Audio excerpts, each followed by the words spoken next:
আসসালামু আলাইকুম। কি অবস্থা সবার? আশা করি সবাই অনেক অনেক অনেক বেশি ভালো আছে। তো এখন যাব মাঠে আবারও। তো চলো যাওয়া যাক। আর দেখো এত পরিমাণ ঠান্ডা, এখন বাজে প্রায় 8:30টার মতো, আর এত পরিমাণ হাওয়া চালাচ্ছে আর খুবই ঠান্ডা। তো চলো যাওয়া যাক মাঠে। আমার আব্বাজি আগেই চলে গেছে, কি করছে দেখাই যাক। আর নিয়ে যাবো আমার আব্বাজির গেঞ্জি আর পানির বোতল। তো চলো যাওয়া যাক। ওরি, এটা নিয়ে যাচ্ছি এখন মাঠে। এর মধ্যে আছে পানি আর বোতল। যাক, গেঞ্জিও নিয়ে নিয়েছি। চলো, অনেকটা দূর আমাদের বাড়ি থেকে মাঠটা। চলো যাওয়া যাক। কি ঠান্ডা। কালকে আমাদের অনেকগুলো জোন লেগেছিল, তো অলরেডি দেখতেই পাচ্ছ আমাদের এই ধানগুলো ওঠানো হয়ে গেছে। আর আমাদের তো একটা জমি না, আরো জমি আছে। দেখলেই অলরেডি আমাদের অনেক ধান ওঠানো হয়ে গেছে।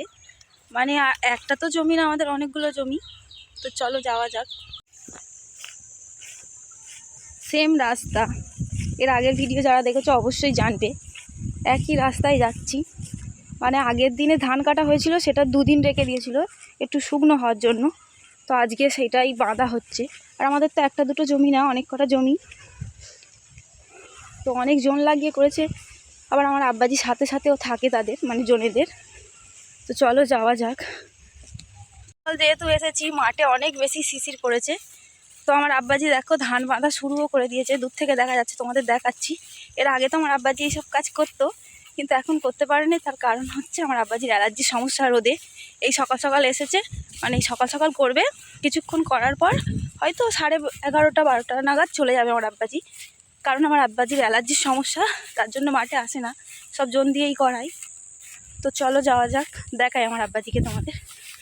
সেম রাস্তা, মানে এই রাস্তা থেকে আমি আগের বারও এসেছিলাম। দেখো, যারা আগের ভিডিও দেখেছো অবশ্যই জানবে। তো চলো দেখি কি হচ্ছে। আর সেই দূরে আমার আব্বাজি। আমি এখন জামা দিতে এসেছি, মানে সকাল সকাল এসেছে, সোয়েটার পরে এসেছে। তো তার জন্য একটা গেঞ্জি দিতে এসেছি। তো চলো তোমাদের দেখাই ভালো করে কাছ থেকে। দেখো, এই ধানগুলো তো তোমরা আগের ভিডিও দেখেছো যারা, তারা জানবে যে কেটেছিলাম। আর এইগুলো ভালো করে গুছিয়ে রাখিনি, তাই আমার আব্বাজি বলছিল যে এমন করে ধান কেটেছিস যে গুছিয়ে রাখতে পারিসনি, আমার বাঁধায় অসুবিধা হচ্ছে। কিছুক্ষণ মাঠে থাকার পরে সোয়েটার আর পানি আর দড়ি দিয়ে আমি চলে এসেছিলাম। তারপরে আমার মা গিয়েছিল, আর সকাল সকাল গিয়েছিলাম। চারপাশটা এত সুন্দর, পাখিগুলো সব উড়ে যাচ্ছিলো, এত সুন্দর আবহাওয়াটা। আর এই ছোট টুকরোটা আজকে আমাদের ওঠানো হবে মাঠে। দেখো, আমার আব্বাজি সকাল সকাল এসে বাঁধা শুরু করে দিয়েছে। কিছুক্ষণ পর আমার মাও চলে আসবে, মানে এই ধানগুলো বোঝা করে মাথায় তুলে দেওয়ার জন্য। তো চলো, আমি এখন বাড়ি চলে যাব। তো চলো যাওয়া যাক। সকাল সকাল চলে এসেছি, গিয়ে ব্রাশ করব। তো চলো যাওয়া যাক। আর চারপাশটা দেখো কত সুন্দর, সকাল সকাল রোদটাও খুব সুন্দর লাগছে।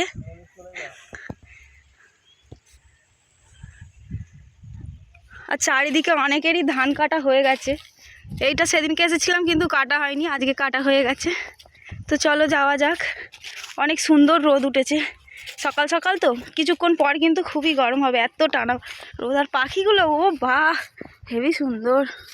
মাঠে এলে মনে হয় যেন বাড়ি যাব না, এত সুন্দর একটা পরিবেশ। দেখো, ভালো করে দেখতে পাচ্ছ তোমরা অবশ্যই।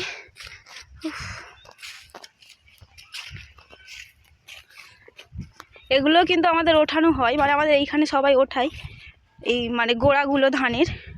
এগুলো জ্বালানি হিসেবে ব্যবহার করে। সাথে করে দেখো, আমার আব্বাজি যেই টুপিটা আর মানে সোয়েটারটা পরেছিল, ওটা নিয়ে বাড়ি যাচ্ছি। এই তো এখন থেকেই অনেক বেশি গরম হচ্ছে। আর আমাদের ওইখানে তো একটুও রোদ নেই, খুবই ঠান্ডা। সারাদিন মনে হয় সোয়েটার পরে থাকতে, এত পরিমাণ মানে ঠান্ডা, কি বলবো। তো চলো যাওয়া যাক। দেখো, লোকের মাঠের ওপর থেকে কিন্তু যেতে হয়।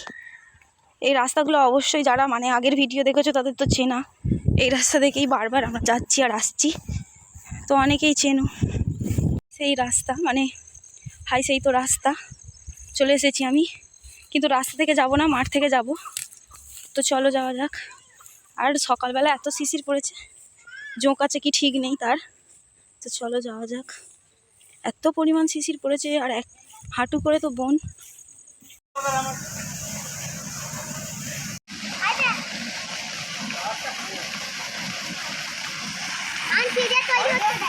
দেখো অনেকে ধান ঝাড়াও শুরু করে দিয়েছে। এর আগে আমাদের মানে যেই জমিটার ধান শুকিয়ে গেছিলো আমরাও এরকম ঝেড়ে নিয়েছিলাম, মানে যেইটুকু করে শুকনো হচ্ছে সেইটুকু করে আমরা ঝেড়ে নিচ্ছি।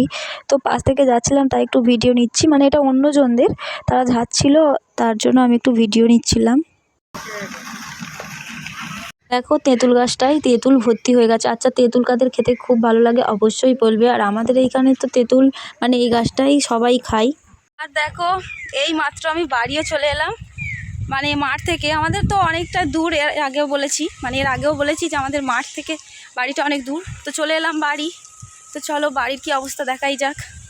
তো চলো দেখো আমাদের বাড়ির পাশের মাঠগুলো ধান কাটা শুরু হয়ে গেছে। আর এইদিকে তো ধান কেটে মনে হয় ওঠানো হয়ে গেছে।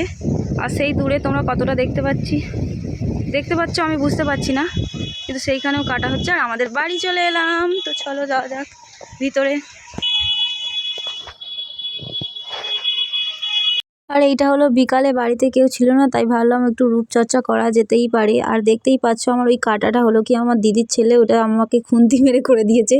দেখো এখানে গান চালিয়ে আমার বোন তো ঘুমিয়েই পড়েছে চারকোল লাগাতে লাগাতে।